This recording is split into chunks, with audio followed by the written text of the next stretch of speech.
Remember when you would walk outside, knock on your favorite neighbor's door, and they would eagerly join you to play? Instead of a cell phone in your hand, you had your imagination and whatever was outside. It's amazing the things that you can create, explore, and become, all before the streetlights come on.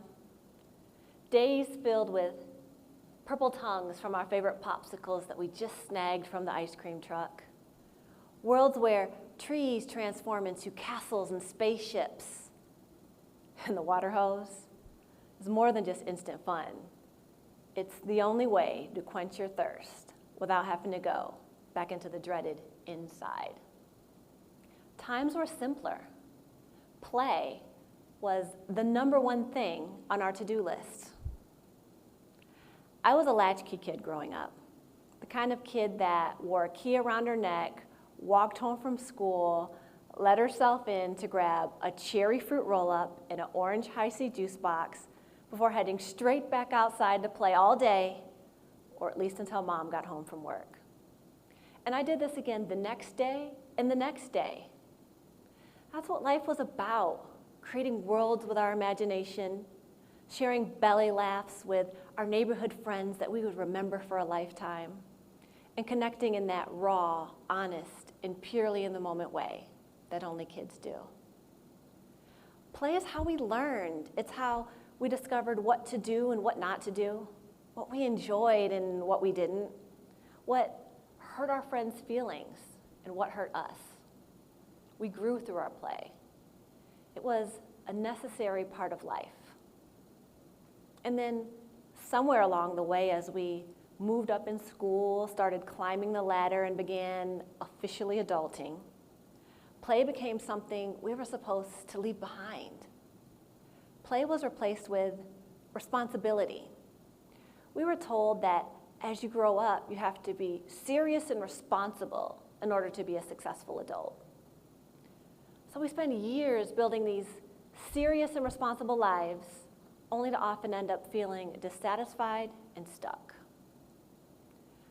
But what if we could embrace these responsible adulthoods and still have fun, actually enjoy our work, still have belly laughs, and as a result, be even more productive, more innovative, and more happy? And what if the way to achieve this was by embracing the very thing that we've been conditioned to leave behind? What if play is the ultimate adult responsibility? In high school, I had dreams of going to art school and living this life of creativity, exploration, and play. And in my senior year, I unexpectedly became a mother, and my dreams were instantly replaced with responsible mom, or whatever society told me that meant. I was a kid raising a kid. Here I was encouraging my kid to play, but I felt like I no longer could. I had to work and provide. It was time to get serious. Not only did I have to take care of myself, but I also had this new little life that depended on me. So I spent the next 20 years climbing the ladder, chasing the salary and the titles, and doing everything you're supposed to do. Yet, something was missing. I never quite found that happiness I was promised if I just worked hard enough. Instead, I was exhausted, burned out, and feeling guilty every day as a mother. And then one day, a friend invited me to an improv class. She was nervous to go alone, so I reluctantly went. She didn't even show up.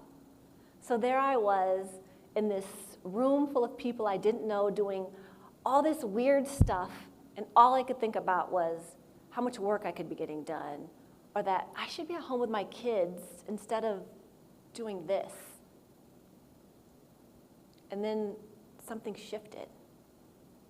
Yeah, it was awkward at first, but then I began to find myself in that familiar space of creating worlds with my imagination, sharing belly laughs with newfound friends, and connecting in that purely in the moment way I hadn't done since I was a kid. I remembered what life used to be. I left that day feeling lighter, forgetting about the weight that I usually carry, and actually excited to go back to this weird class the following week. You see, it was the first time I experienced the freedom of playing in a room full of adults where we all got transported back to how things used to be, full of play and wonder. You see, improv brought play back into my life and made me feel more alive. What I learned in those classes not only improved my health and well-being, it changed the way I worked, the way I led, and gave me the secret sauce to building better teams and workplaces. I began incorporating play into every organization I was a part of, every workshop I ran, every gathering with friends. And the impact I saw taught me one thing: that play is actually essential for adults, yet it's continuously shunned out of our adult lives and replaced with serious work. So we need to ask ourselves the question, why did we stop playing? With the arrival of the agricultural and industrial revolutions, work became more structured with an emphasis on efficiency and productivity. The rise of large corporations brought a more rigid and systemized organizational structure. And this corporate culture emphasized discipline, order, and rules, reinforcing the seriousness of work. And as our societies became even more industrialized, there was a continued emphasis on the separation of play and leisure from work.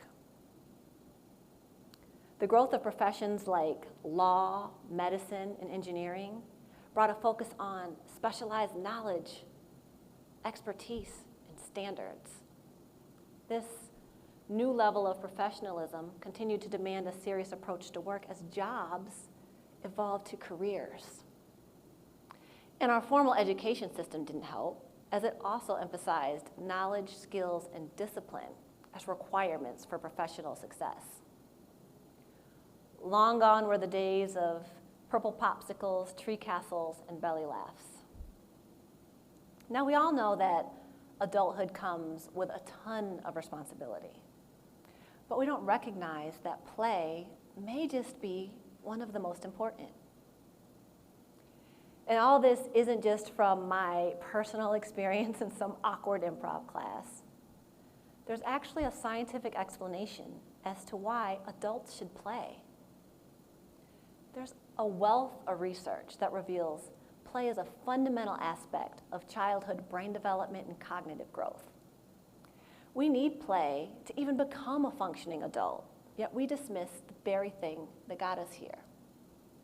We are taught that as you grow up, you have to stop playing and start working. But play is not the enemy of work. In fact, Dr. Stuart Brown, play researcher and founder of the National Institute for Play, states that the opposite of play is not work, it's depression. Many studies show that play has a profound impact on adults, promoting brain health, cognitive growth, emotional well-being, and social connection. Play enhances our creativity, our problem solving, and our innovation. It reduces our stress. It fosters relaxation and focus. It improves our empathy, our resilience, and our adaptability. All things that make us better, especially at work. And I'm not the only one that thinks play is good at work. There are many forward-thinking companies who have shifted from the traditional serious work environment and embraced play as a core value. Companies like Google, known for its playful culture and creative atmosphere, and its 20% policy, where they allow employees to spend a portion of their time pursuing projects that interest them, or as I like to say, following their fun, the workplace version of go outside and play. And many of us have experienced Southwest Airlines flight attendants embodying their core principle of having a fun-loving attitude while flying through the skies. And companies like Zappos believes that having a fun and enjoyable workplace leads to more employee engagement and better customer service. They bring this to life by infusing playfulness into daily operations, team building, and customer interactions. These companies all recognize that the secret sauce to happier and more productive employees is by embracing more play at work. Now, I knew I had unlocked something powerful by infusing more play into my work and life, but I didn't truly recognize the impact until my play got taken away. You remember those couple years when we were all stuck in the house? And I could no longer perform on stage with my improv friends or dance like no one was watching in my hip hop class. It all went away at once. And so did my healthy release and feel-good hormones that my weekly play provided. And my daily life of stress, deadlines, and back-to-back meetings began to take its toll on my health.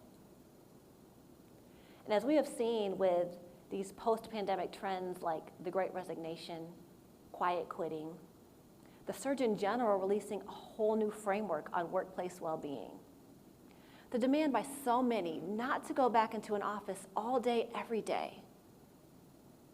It seems that many people were impacted when their forms of play, whether they recognized it as play or not, went away too. Now, as we continue to navigate this new normal, we must prioritize our health and well-being. And by immersing ourselves in play and putting it back on the top of our to-do list, we can improve the productivity and well-being of us all. And it just takes a few minutes of play to begin to feel the benefits. Now, since reigniting my relationship with play, I went on this journey of asking myself, how can others reconnect with play? So as I dove into the history, the science, and the impact of work, I came to the profound realization that the more adults begin to play, life starts to change for the better. So I have a simple question for you to ask yourself to help you get back in touch with that little kid inside that created worlds with your imagination, shared belly laughs with friends, and found real connection. What is that thing from your childhood that made you feel most alive, most joyful, and most at play? You got it? Are you remembering? Now go do that. And because we're all adults, I invite you to schedule it into your calendar to make it real. Now before I go, I'd like to leave you with one final thought. As you leave here and head back into your responsible adult lives, remember that play is the ultimate adult responsibility. Thank you.